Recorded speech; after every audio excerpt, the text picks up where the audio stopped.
உங்கள் அனைவருக்கும் வணக்கம். இன்று 11ஆம் வகுப்பு தொகுதி 1 பாடம் 2 அடிப்படை இயற்கணிதத்தில் இருபடி சார்புகள், இருபடி அசமன்பாடுகள், பல்லுறுப்புக்கோவைகள் இதை பத்தி இன்னைக்கு நம்ம பார்க்க போறோம். 3வது கிளாஸ் இதை பத்தி இந்த 2வது பாடத்திலிருந்து நம்ம பார்க்க போறோம். ஃபர்ஸ்ட் இருபடி சார்புகள் நமக்கு தெரியும். படின்னா என்ன? அடுக்கு. படின்றது அடுக்கு, உங்களுக்கு நல்லாவே தெரியும். அதுதான் இப்ப நம்ம இங்க பார்க்க போறோம். இப்ப அதனுடைய பயன்பாடுகள், அந்த இருபடி சமன்பாடுகள் இருக்குல்ல, இருபடி சார்புகள், அதனுடைய பயன்பாடு நம்ம நடைமுறை வாழ்க்கையில எது எதுக்கு அது பயன்படுது அப்படின்னா, இந்த ஸ்டாக் எக்ஸ்சேஞ்ச் இருக்கு இல்லையா, அதுல இந்த லாப நஷ்ட பங்கு வர்த்தகம், பங்கு வர்த்தகத்துல லாப நஷ்ட கணக்குகளை, ஒரு பங்கு விலை ஏறுதா குறையுதா அதை கண்டுபிடிக்கிறதுக்கு இருபடி சமன்பாடுகள் தான் பயன்படுது. அடுத்தது நம்ம இந்த முகப்பு விளக்கு இருக்குல்ல, ஹெட்லைட், கார்ல, 2 வீலர்ல, அந்த ஹெட்லைட்ல பல்பு ஒளி விளக்க பிக்ஸ் பண்றதுக்கு பரவளையம். பரவளையம்ன்றது என்ன? ஒரு இருபடி சமன்பாடு. அங்கேயே இது பயன்படுது. வேற எங்க பயன்படுது அப்படின்னா, நீர்மூழ்கி கப்பல் உங்களுக்கு தெரியும். நீர்மூழ்கி கப்பல் இப்போ கடல்ல நிறைய பாறைகள்லாம் உள்ள, மலைகள்லாம் இருக்கு. கடலுக்கு அடியில பூமியில மேல இருக்கிற மாதிரி மலைகள் இருக்கு. நீர்மூழ்கி கப்பல் போகும்போது சோனார் கருவி, பிசிக்ஸ்ல படிச்சிருக்கீங்க, அந்த சோனார் கருவி மூலமா ஒளி எழுப்பி அதிர்வலைகளை பயன்படுத்தி அது ஆழத்துக்கு போலாமா, அந்த ஆழத்திலிருந்து மேல வரலாமா, மலைகள் குறுக்கிடும் போது அதை கண்டுபிடிக்கிறதுக்கும் இது இருபடி சமன்பாடுகள் பயன்படுது. இது எல்லாமே நீங்க இந்த கம்ப்யூட்டர் சயின்ஸ், இன்ஜினியரிங், இசிஇ இதெல்லாம் படிக்க போனீங்கன்னா அங்க ப்ரோக்ராம் பண்ணும்போது இருபடி சமன்பாடுகளை தான் பிக்ஸ் பண்ணிடுவாங்க. அந்த எக்ஸ் என்ற மாறிகள் இருக்குல்ல, அதுக்கு மதிப்புகளை பிரதியிடும் போது அதனுடைய தொகை மாறிகளே வரும். ஸோ அங்க பயன்படுது. வேற எங்க சார் பயன்படுது? ஸ்பீடோமீட்டர். வண்டி இவ்வளவு ஸ்பீடு, 40 கிலோமீட்டர் 50 கிலோமீட்டர் ஸ்பீட்ல போகுதுன்னு சொல்றோம்ல, அந்த தூரகால வாய்ப்பாடு இருக்குல்ல, அதுவே இருபடி சமன்பாடுகள் தான். ஓகேவா? வேற எங்க சார் நமக்கு அது பயன்படுது அப்படின்னா, இப்போ ஜிபிஎஸ் அப்படின்னு ஏற்கனவே சொல்லியிருக்கோம். அந்த ஜிபிஎஸ் கருவிகள்லையும் இதனுடைய பயன்பாடுகள் தான் நமக்கு பயன்படுது. ஓகேவா? அப்போ நடைமுறையா நமக்கு இதெல்லாம் இப்படி. வேற எங்க சார் இது மட்டுமா? இப்போ பெயிண்ட் பண்ணணும். பெயிண்ட் காஸ்ட், ஒரு ரூம் இருக்கு, ஒரு ரூம்ல நீளம் அகலம் சமமா இருக்குன்னு வச்சுங்க. அதனுடைய பரப்புக்கு என்ன ஃபார்முலா? நீளம் இன்டு அகலம், x into x, x square. X ஸ்கொயர்னா படி 2 தானே, அப்ப இருபடி மூலம். அங்கேயும் கணக்கிடுவதற்கு நமக்கு இது பயன்படுது. இது இருபடி சமன்பாடுகள். ஓகேவா? இப்போ இருபடி சமன்பாடுகள் எப்படி இருக்கும் அப்படின்றத நம்ம இப்ப பார்க்க போறோம். பாருங்க, a x squared plus bx plus c equal to 0. இது ஒரு இருபடி சார்பு. இப்ப இத ஃபர்ஸ்ட் நம்ம என்ன பண்ணலாம்? இது p of x equal to ax squared plus bx plus c. படி 2 இருக்கா? இந்த இடத்துல a b c இது மூணும் மாறிலி. x மாறி.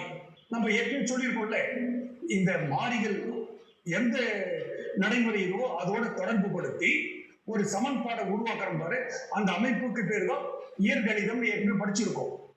இப்ப இங்க பாருங்க, ஏபிசி மாறிலி, எக்ஸ் மாறி. ஓகேவா? படி என்ன இருக்கு? 2. அதனால இது ஒரு இருபடி சமன்பாடு. இப்ப இது ஒரு இருபடி சார்பு. இது என்ன? இருபடி சார்பு. இப்போ இந்த p of x பல்லுறுப்புக்கோவை p of x 0 கொடுத்தீங்கன்னா ax squared plus bx plus c equal to 0. அப்ப இதை நம்ம காரணிப்படுத்தும் போது நமக்கு 2 தீர்வுகள் கிடைக்கும்ல. சரியா? அந்த 2 தீர்வுகள்ல 3 விதமான பதில் கிடைக்கும். கேசஸ் என்ன சார்? நிலை 1 பார்த்தீங்கன்னா தீர்வுகள் மெய்யானவை ஆனா வெவ்வேறானவை. தீர்வுகள் மெய் ஆனா வெவ்வேறு. இது நிலை 1 கேஸ் 1 சரியா? மூலங்கள் இல்லைன்னா தீர்வுகள். மூலங்கள் வெவ்வேறானவை மெய் மற்றும் வெவ்வேறானவை.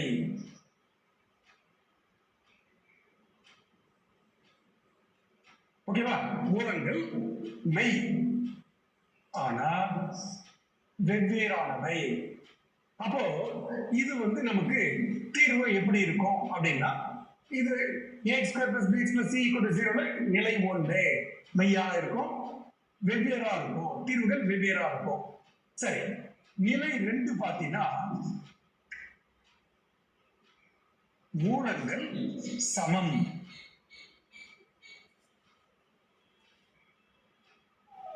அதாவது மூலங்கள் மெய்தான் மற்றும் சமமா இருக்கும். மூலங்கள் எப்படி இருக்கும்? சமமா இருக்கும். மூணாவது கேஸ்ல பாத்தீங்கன்னா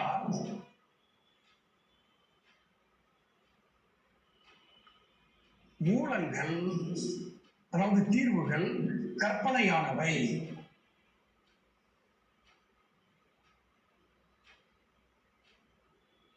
மெய் அல்ல. கற்பனை மெய் அல்ல. இதுதான் ஒரு இருபடி சமன்பாடுல 3 விதமான தீர்வுகள் நமக்கு கிடைக்கும். இந்த தீர்வை நம்ம எப்படி பண்ண முடியும் அப்படின்னா, இதுக்கு ஃபார்முலா இருக்கு. தீர்வு கண்டுபிடிக்கணும்னா நமக்கு formula x equal to -b plus or minus square root of b square minus 4ac whole divided by 2a. இதானே 10th எல்லாம் படிச்சுட்டு தானே வந்திருக்கீங்க. அல்ஜிப்ரால 10th படிச்சிருக்கோம். அப்போ ஒரு இருபடி சமன்பாடுக்கு தீர்வு கண்டுபிடிக்கணும்னா அதுக்கு இதுதான் ஃபார்முலா. ஓகேவா? சரி, இப்போ இதுல இருந்து இதை எப்படி நம்ம வேறுபடுத்தி அறியலாம், எப்படி வேறுபடுத்தி கண்டுபிடிக்கிறது அப்படின்னா, இந்த b ஸ்கொயர் மைனஸ் 4ac இருக்கு பாருயா, இதுக்கு பேர் தான் தன்மை காட்டி. இங்கு b ஸ்கொயர் மைனஸ் 4ac என்பது ஒரு தன்மை காட்டி.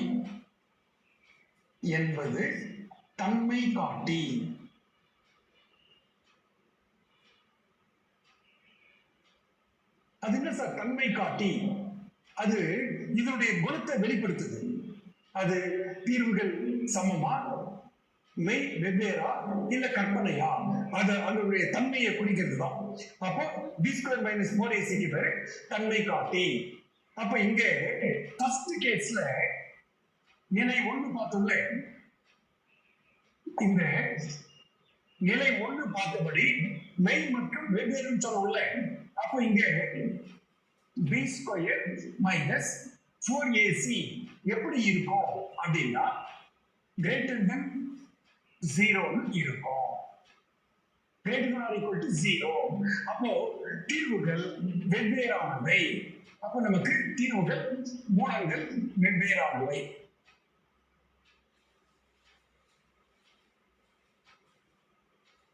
ஓகேவா?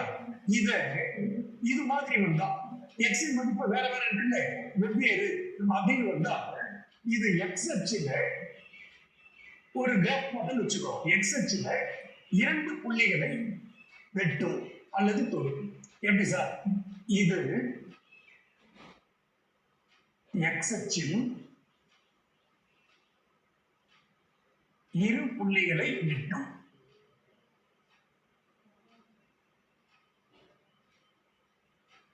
இரண்டு இடங்களில் வெட்டும். பாரு, x அச்சு, y அச்சு. இப்போ ஒரு பரவளையம்,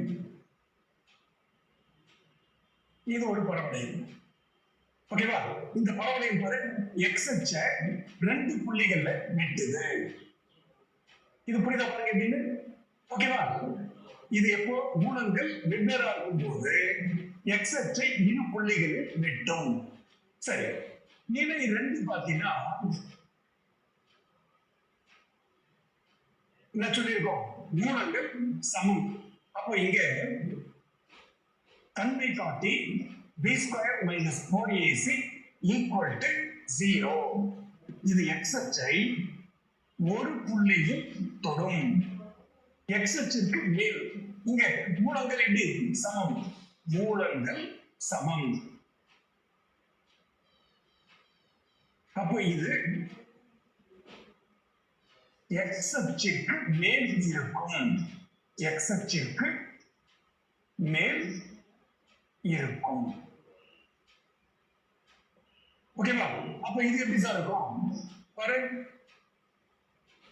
x அச்சு y அச்சு, இது x அச்சை ஒரு புள்ளியில் தொடும், x அச்சை ஒரு புள்ளியில் தொடும், ஒரு புள்ளியில் தொடும். ஓகேவா? நிலை 3 இருக்கு பாருங்க, நிலை 3. நிலை 3 என்ன, நமக்கு மூலங்கள் கற்பனை. அப்போ தன்மை காட்டி b square minus 4ac less than 0. இப்போ இங்க இது x அச்சை தொடாது. இங்க என்ன, மூலங்கள் கற்பனை, மெய் அல்ல, மூலங்கள் மெய் அல்ல. அப்போ இது எப்படி இருக்கும்னா x அச்சை தொடாது, இப்படி இருக்கும். ஓகேவா? இப்ப இங்க பாருங்க, ஃபர்ஸ்ட் இதுல மூலங்கள் வெவ்வேறு, மெய் மற்றும் வெவ்வேறு. அப்ப என்ன பண்ணுது, x அச்சு இரு புள்ளிகள்ல தொடும். அடுத்தது மூலங்கள் ஈக்குவல் டு 0 சமம். அப்ப மூலங்கள் சமம். அப்ப நமக்கு x அச்சை இது ஒரே ஒரு புள்ளியில தான் தொடும். ஏன்னா ரெண்டு மதிப்பும் x equal to 2, x equal to 2 வரும். இப்ப x minus 2 whole square தான் வரும். அப்ப x equal to 2 னா x equal to 2ல ஒரே புள்ளியில மட்டும் தான் அது தொடும். அது புரியுதா எப்படின்னு? அடுத்தது கற்பனையா இருந்தா, மெய் அல்ல, அப்ப அது x அச்சுக்கு மேல் தான் இருக்கும், தொடாது. இது வந்து மூலங்கள் மெய் அல்ல. அப்ப இது எங்க இருக்கும்னா x அச்சுக்கு மேல் இருக்கும். இது x அச்சுக்கு மேல் இருக்கும். இது புரியுதா? அவ்வளவுதான். ரைட். இப்போ ஒன் செகண்ட் பாருங்க, நம்ம என்ன பார்த்தோம், இருபடி சமன்பாடு. ஃபர்ஸ்ட் இருபடி சார்புகள் p of x equal to எடுத்தோம். ஒரு இருபடி சமன்பாடு p of x 0னா இது 0 கொடுத்துட்டோம். அப்ப நமக்கு மூலங்கள் 3 வித ரிசல்ட் இருக்குதுன்னு சொன்னோம், முடிவுகள். மூலங்கள் மெய் மற்றும் வெவ்வேறானவை அப்படின்னு ஒண்ணு சொன்னோம். அடுத்தது நிலை 2 மூலங்கள் சமம்னு சொன்னோம். நிலை 3ல மூலங்கள் மெய் அல்ல. அப்ப நமக்கு இது தீர்க்கிறதுக்கு formula x equal to minus b plus or minus square root of b square minus 4ac whole divided by 2a ன்னு சொல்றோம். இந்த b square minus 4ac தான் தன்மை காட்டி. இது ஓகேவா? அடுத்தது இந்த நிலை 1ல இந்த தன்மை காட்டி greater than 0னா மூலங்கள் வெவ்வேறு. வெவ்வேறுனா இது x அச்சில் இரு புள்ளிகளை தொடும், இரு புள்ளிகளை வெட்டும். 2 புள்ளிகளை தொடுதா? அடுத்தது பாரு, மூலங்கள் சமமா இருந்தா x அச்சை ஒரே புள்ளியில் தொடும்.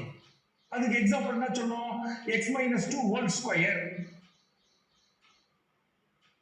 அப்படின்னு அர்த்தம். x equal to 2, x equal to 2. அப்ப 2 ஒரு புள்ளியில மட்டும்தான் அது தொடும்.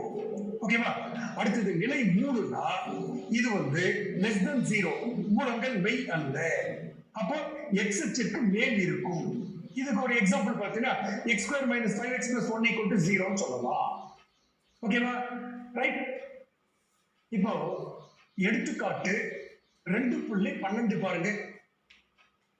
x square plus modulus of x minus 1 equal to 1 இன் தீர்வுகளின் எண்ணிக்கையை காண்க. இது ஒரு 2 மார்க் கொஸ்டின். இப்போ நம்ம என்ன பண்ணுவோம், மாடுலஸ் மட்டும் வந்திருக்கிறதால 2 நிலை இருக்குல்ல. நிலை 1 கேஸ் 1. நிலை 1ல என்ன செய்யணும், இந்த modulus x minus 1 greater than or equal to 1 எடுக்கிறோம். இல்லைன்னா இது சிம்பிளா x greater than or equal to 1 எடுத்தோம்னு வச்சுக்கோம். அப்படின்னா இந்த மாடுலஸ் x minus 1 என்னவா இருக்கும் அப்படின்னா எக்ஸ் மைனஸ் ஒன்று இருக்கும். புரியுதா பாருங்க, இதுல மட்டும் வந்திருக்கிறதால இந்த எக்ஸ ஒன்னு இருக்கிறத என்ன பண்றேன், இடத்துல கொண்டு ஒன்னு எடுக்கிறேன். அப்போ இந்த மட்டுக்குள்ள இருக்கிறது எக்ஸ் மைனஸ் ஒன் அப்படியே நமக்கு கிடைக்கும். அப்போ நம்ம இதை பிரதியிட்டலாமா? X square plus modulus of x minus one equal to ஒன்னு இருக்கா? அப்போ பாரு x square plus modulus of x minus ஒன்க்கு என்ன போட்டிருக்கேன், x minus one equal to 1 x square plus x minus 1. இந்த plus 1 நைஸா இடது பக்கம் கொண்டு வா, குறி மாறிடுமா, minus 1. இப்போ இது என்னாச்சு பாரு, x square plus x minus 2 equal to 0 வந்துடுச்சா, ஒரு இருபடி சமன்பாடு. இப்போ நான் என்ன பண்றேன், 1 into minus 2 இதை கூட்டனா பிளஸ் ஒன்னு பாரு, ஒன்னு மைனஸ் ரெண்டு, மைனஸ் ரெண்டு கூட்டனா பிளஸ் ஒன்னு, ஓகேவா, பெருக்கனா மைனஸ் ரெண்டு. அது மாதிரி இது எப்படி பிரிக்கலாம் பாரு, ரெண்டு மைனஸ் ஒன்னு கூட்டி பாரு பிளஸ் ஒன் பெருக்கு மைனஸ் ரெண்டு. அப்ப இங்க என்ன வரும், x plus two into x minus one equal to ஜீரோன்னு வரலாமா? அப்போ நமக்கு இது x equal to plus two ஆயிடும், மைனஸ் டூ. இன்னொன்னு எக்ஸ் ஈக்குவல் டு ஒன். இங்க greater than or equal to 1 ன்னு சொன்னதால நீ எதை தான் எடுத்துக்கணும், x equal to 1ன்னு எடுத்துக்குவ. இது ஓகேவா? அடுத்தது என்ன பண்ற, நிலை 2, நிலை 2 இங்க என்ன பண்ற, நிலை 2ல x வந்து less than 1 equal to இங்க போட்டோம், அதனால இங்க less than 1 equal to போடக்கூடாது. அப்போ modulus of x minus one என்ன ஆகும்னா 1 மைனஸ் எக்ஸ் ஆக மாறும். ஏன் சார், இது லெஸ் தேன் ஒன்னுனா மைனஸ் தானையா, மைனஸ் பிளஸ் ஆகிடு, பிளஸ் மைனஸ் ஆகிடு, அவ்வளவுதான். இந்த கான்செப்ட் எப்படி புரியுதா? ரைட். கிரேட்டர் தேன் இருக்கும்போது அப்படியே போட்டு, லெஸ் தேன் வரும்போது மைனஸ் பிளஸ் ஆகிட்டு, பிளஸ் மைனஸ் ஆகிட்டு. இப்போ இதுல பிரதிட்டலாமா, x square plus modulus of x minus one, அதுக்கு என்ன போட்டுடலாம், 1 மைனஸ் எக்ஸ் ஈக்குவல் டு 1. இப்போ இது என்ன பாரு, எக்ஸ் ஸ்கொயர் இனம் இனத்தோடு சேர்ன்றவங்க அடுத்தது எக்ஸ் போட்டு, அப்புறம் 1 பிளஸ் 1 இந்த பக்கம் கொண்டு வந்துரு, மைனஸ் 1. இங்க பிளஸ் 1 மைனஸ் 1 கேன்சல் ஆயிடுமா, X square minus X equal to 0. எக்ஸ பொதுவா எடுத்துடலாமா, x into x இது x minus 1 or x into x x square minus 1 into x x. அப்ப இங்க x equal to 0, x equal to 1. இங்க less than 1 தானையா, equal to இல்ல, அப்ப 1 வராது. அப்ப என்ன மட்டும் வரும், x equal to 0 மட்டும். கொஸ்டின் என்ன இருக்கா, தீர்வுகளின் எண்ணிக்கை. therefore x equal to 0, x equal to 1. எத்தனை தீர்வுகள் இருக்கும், 2 தீர்வுகள் பெற்றிருக்கும், தீர்வுகள் உள்ளது, அவ்வளவுதான். புரியுதா பாரு எப்படின்னு? ரைட். அடுத்தது இது வந்து ஜஸ்ட் உங்களுக்கு 2 மார்க். அடுத்த கொஸ்டின் பாரு, இதே மாடல் அப்படியே இப்போ நம்ம எடுத்துக்காட்டுல இன்னொரு சம் இருக்காது, நீங்க பார்த்தோம்ல அதே மாதிரி பாரு. பயிற்சியில 4th சம் பாருங்க, பயிற்சி 2.4ல இது ஒரு வெரி வெரி இம்பார்ட்டன்ட் 5 மார்க். கண்டிப்பா இதை கேட்பாங்க பாருங்க.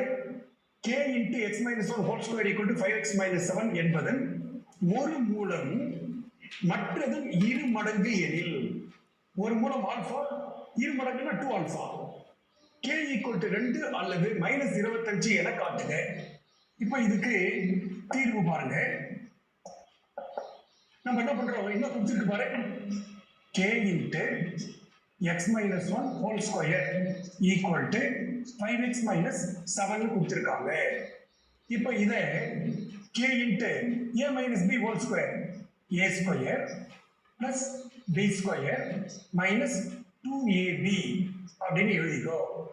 இந்த plus 5x இந்த பக்கம் கொண்டு வந்தா minus 5x minus 7 இந்த பக்கம் வந்தா plus 7 equal to 0. இது ஓகேவா? இப்போ இந்த k உள்ள எடுத்து போயிட்டோமா, kx square plus k into 1k minus 2kx minus 5x plus 7 equal to 0. இப்போ கேவை இந்த 3 இதோட பெருக்கிட்டுனா இது அப்படியே இருக்கு. இப்போ எக்ஸ் ஸ்கொயர் இது மட்டும் தானே இருக்கு. ஆனா எக்ஸ் பாரு 2 டேர்ம் இருக்கு எக்ஸ்ல. அப்போ ஒரு எக்ஸ் நான் பொதுவா வெளியே எடுத்துறேன். அப்போ இது என்ன ஆயிடும் -2k. இங்க என்ன இருக்கு -5. மாறில பாரு பிளஸ் k இருக்கு பிளஸ் 7 இருக்கு. ஓகேவா? அப்ப இது என்ன மாடல்ல இருக்கு பாருங்க. a x square plus b x plus c equal to 0 வடிவில் இருக்கு. அப்போ a இது என்ன வடிவில் இருக்குன்னு சொன்னோம். ax square plus bx plus c equal to 0 வடிவில் இருக்கு. அப்போ a இருக்கிற இடத்துல என்ன இருக்கு பாருங்க. a இருக்கிற இடத்துல k இருக்கு. b இருக்கிற இடத்துல -2k -5 இருக்கு. c இருக்கிற இடத்துல k plus 7 இருக்கு. புரிஞ்சு போச்சா? இதுல டவுட் இல்ல. இப்போ நமக்கு ஒரு மூலம் மற்றது இருமடங்கு. ஒரு மூலம் ஆல்பா எனில் மற்றொரு மூலம் என்ன ஆயிடும் 2 ஆல்பா. புரியுதா பாருங்க. ஒரு மூலம் ஆல்பானா இன்னொரு மூலம் 2 ஆல்பா. ஓகேவா? இப்போ நமக்கு மூலங்களின் கூடுதல்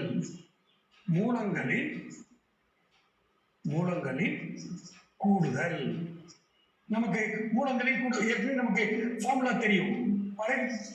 மூலங்களின் கூடுதல் அப்படின்னா ஆல்பா ஒரு மூலம் பீட்டா ஒரு மூலம். அப்போ alpha plus beta equal to -b/a ன்னு சொல்லுவோம். மூலங்களின் பெருக்குத்தொகை ஆல்பா இன்டு பீட்டா c/a ன்னு சொல்லுவோம். இந்த ஃபார்முலாவை நினைவு கூறணும் இந்த இடத்துல. அப்போ மூலங்களின் கூடுதல் இங்க ஒரு மூலம் ஆல்பா இன்னொரு மூலம் 2 ஆல்பா. என்ன ஃபார்முலா சொல்லியிருக்கேன்? Minus b/a. b இருக்கிற இடத்துல என்ன இருக்கு -2k -5 இருக்கு. Whole divided by a. a இருக்கிற இடத்துல என்ன இருக்கு k. அப்ப இது என்ன ஆயிடும் minus into minus plus 2k. இந்த minus into minus plus 5 whole divided by k. Whole divided by சொல்லணும். அதை பை படிக்கூடாது. ஆல்பா 2 ஆல்பா ஆயிடும் 3 ஆல்பா.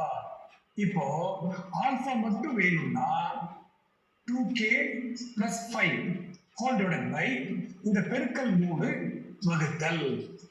திரும்ப பாரு இது ஆல்பா. இதை நான் 1ன்னு வச்சுறேன். அடுத்தது மூலங்களின் பெருக்குத்தொகை.